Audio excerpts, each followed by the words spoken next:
Hello, and welcome to another edition of Canadian Immigration Law Updates.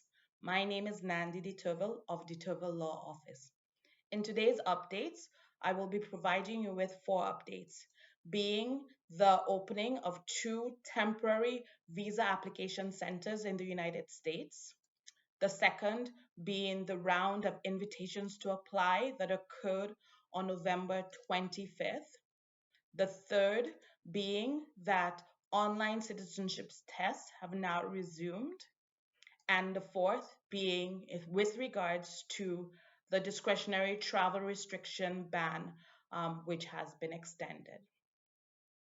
So, first off, biometric collections have locations at visa application centers in the United States in Seattle, Washington, and San Francisco, California, opened on November 23rd, 2020.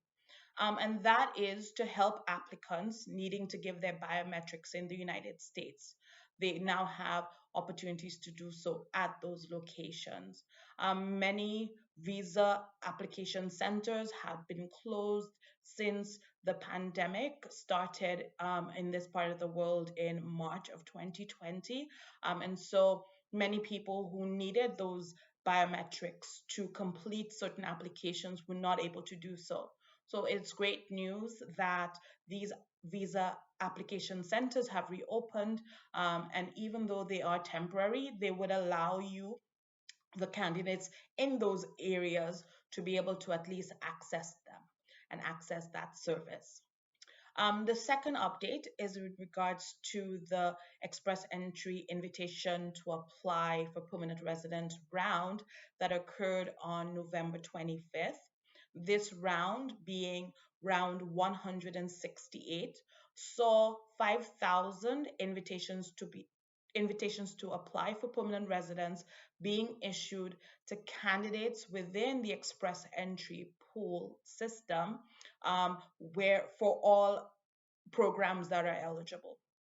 In this round, again, 5,000 invitations to apply were given to candidates who have a CRS score of at least 469. That is a 469 CRS score for candidates who are in the pool and had that score as of October 15th, 2020.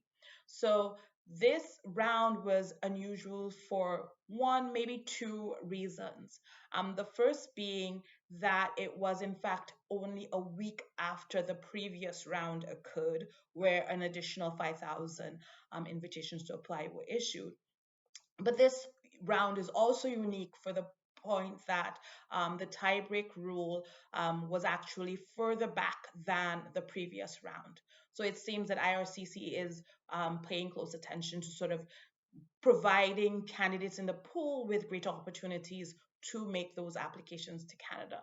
And so they seem to be also sort of, after the delay of the 3-week delay previously, it seems to be that they're back on track with their scheduling, and more people are getting that opportunity to apply for permanent residence, which is wonderful news for most of our clients.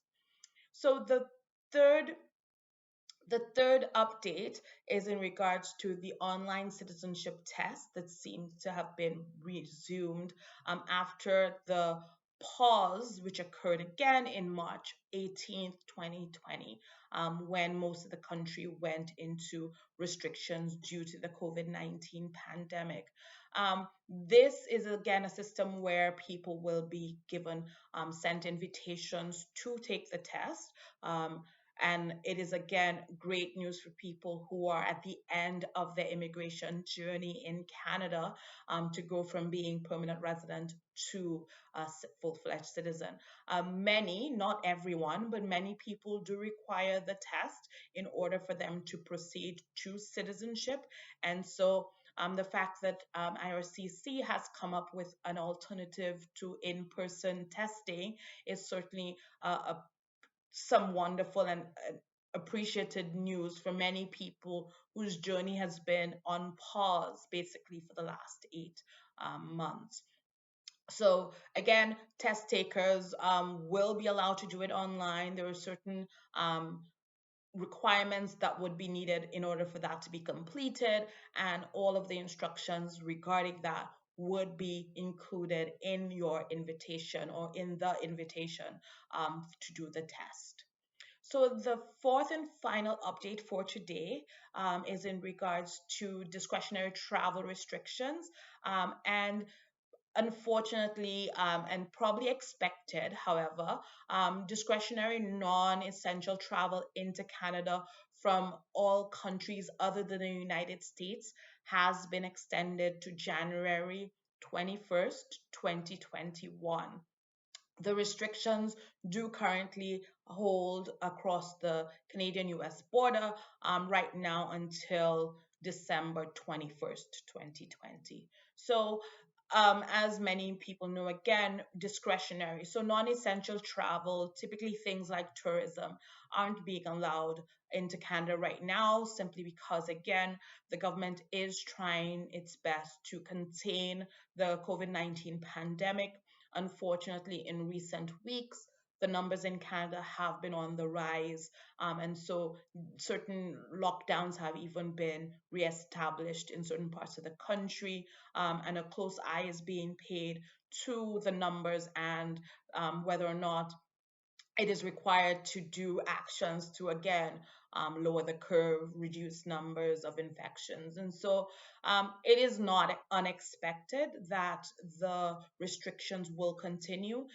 It has been seen that these restrictions are typically on a month to 2 month basis, whilst assessments are being done of the circumstance here and in other countries before deciding whether or not to extend them.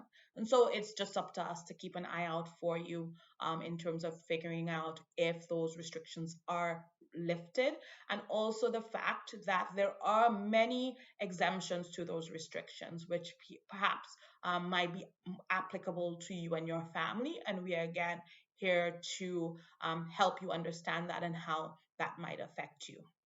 So that is the end of our updates for today. I do hope that this information has been useful to you. Again, feel free to contact us at our website, detervillelaw.com. And you can also connect with us on our social media platforms, Twitter, Instagram, Facebook. And I look forward to hearing from you if you have any questions about what I've discussed today, or perhaps connecting with us with regards to any other application. So again, do have yourself a great week, and hopefully we will hear again from you when I give the next updates in the next 2 weeks. Do enjoy the rest of your day. Bye now.